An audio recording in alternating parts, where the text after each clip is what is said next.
Welcome to the second unit, where we're about to know how to calculate the GDP. In order to understand this, I'm gonna introduce you to a diagram shows the different transactions that happens inside the economy. First, let's get introduced to the parts of the diagram. We have the households, who are us, the owners of the factors of production: land, labor, capital, and entrepreneurship. Then here it comes the government, which is responsible for regulating the society, providing the public goods and services, and the firms, which is who are responsible for the production. And lastly come the rest of the world, which are other countries in the whole globe. Three markets are there. And what do we mean by market? Any arrangement that a buyer and a seller can meet and make a transaction. So here we have the factors market, where we exchange land, labor, capital, and entrepreneurship. LinkedIn is an example of such a market, where firms are asking for workers, workers are offering their services, so a buyer and a seller can meet. Second type of the market is the goods market, where buyers and sellers of goods and services meet, like traditional trade happens in a mall or happens in the supermarket. On the other hand, we have the e-commerce like Jumia, Souq, all these arrangements where buyers and sellers can meet to exchange goods and services. Then we have the financial markets, where savers and investors or people that need loans will meet to exchange money, like banks and stock markets, etc. Let's see how will this diagram help us to understand how do we calculate the GDP. Let's start the story. The households, the owners of the factors of production, land, labor, capital, and entrepreneurship, they will start the story by selling those factors of production to the firms. Now the firms are ready to produce, but before that they have to pay the households their income. So the land will generate rent, and labor shall earn wages, and we have capital, income is called interest, and entrepreneurship will get profit. Now, who has the money? The money is in the hand of the households. Those sources of income, the summation of all those sources of income is called the national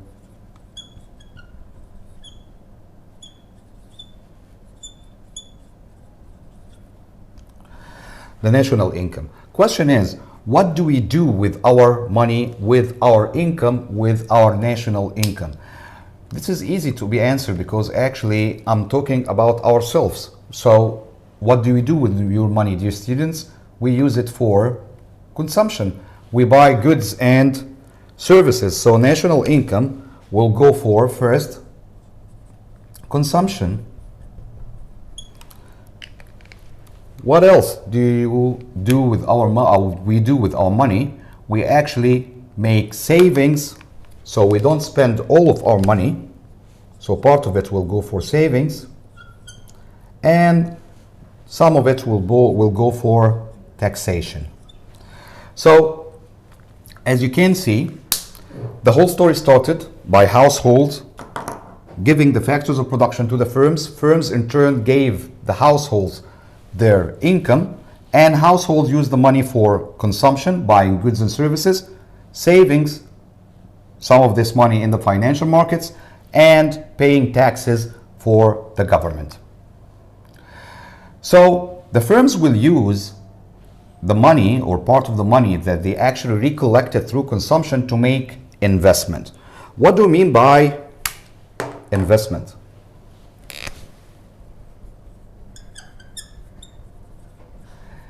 Investment is the increase in capital. Investment is the increase in capital. What do you mean by capital? We agreed in our first lecture that capital is any increase or any good that is used to produce another good, like machinery and other tools and buildings. All of these are goods that not used by itself, but it is used to produce another good, and the increase in these goods is called investment. The increase in this good, it's called investment. And let's add also that the increase in inventory is also part of the investment. So households was paid the rent, wages, profit, and interest. In turn, they have used some of the money for consumption. Firms have used the money to do investment.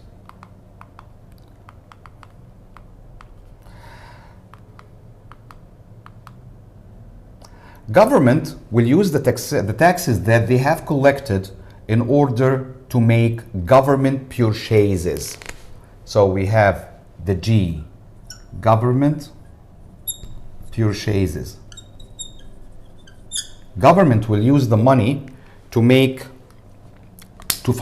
pay back for their services, for the goods that they purchase, like building materials to pave roads and to extend railways.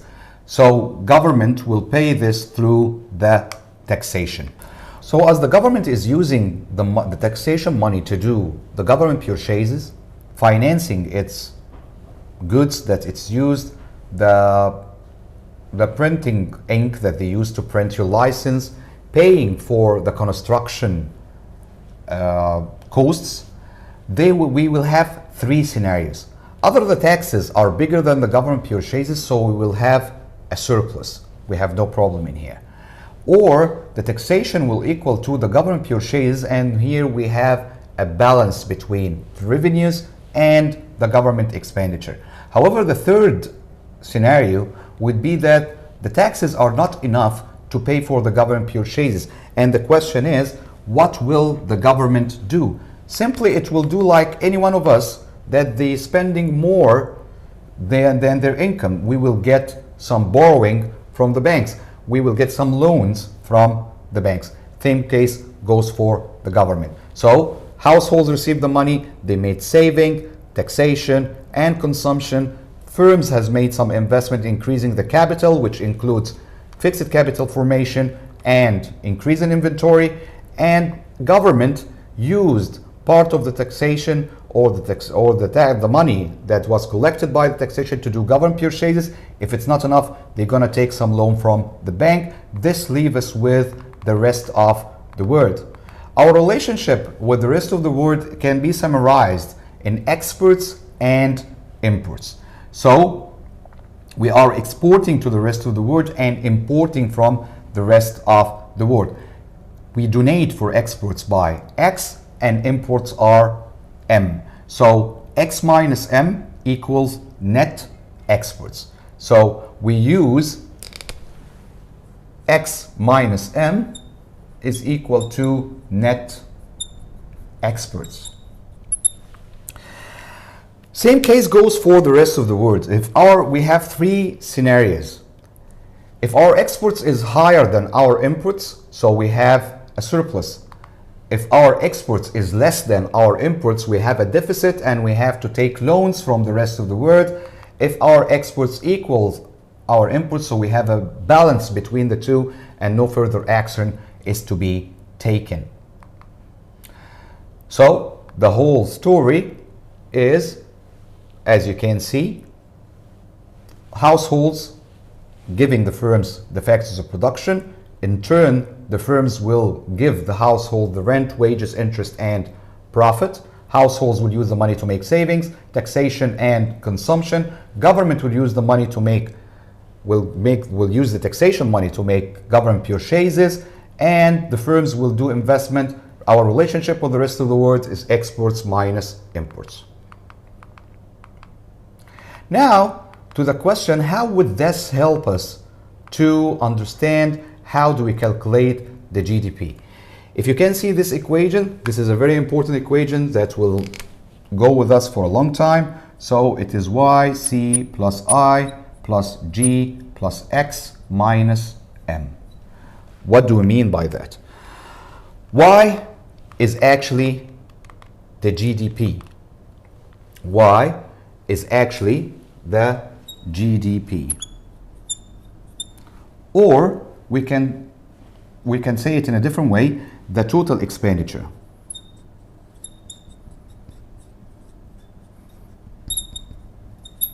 So if I'm asking you about your income, you have two ways to tell me about your income. Either to tell me that I got a wages of 2,000 pounds, I got an old house that I rented for 1,000. So I'm gonna make a submission for those two numbers, and I know that your income is 3,000. Or you can tell me that we spend over food X, and we spend over accommodation Y, and I spend over food Z. I will make a submission and come out with your income. The second way, we call it the expenditure approach. So in order to calculate for the GDP, which is the production of the whole country, we will make a submission to the expenditure of all the sectors in the economy, which consists the production of the country. So according to this equation, we have 4 sectors and 4 expenditure sources. So the households, their expenditure will be called C, consumption. Firms, their spending is called investment. The government purchases is the expenditure of the government. And we have exports minus imports, which are the expenditure for the rest of the world. So by making a submission for all of these 4 expenditure for the 4 sectors of the economy, we will end up with the GDP using the total expenditure approach. I would like to draw your attention that total expenditure will equal total income will equal total product, and sometimes we call it total output. So all of these will generate the same number, but with a different way of looking at the production of a country. So total expenditure is looking at how did we spend our income or different goods and services, and the total expenditure will equal our total production, which in turns equals our total income, and they are all equal to the gross domestic product or the GDP. Now at this point we know about how to calculate the GDP. Let's go for our next stop, talking about the most important economic indicator, gross domestic product.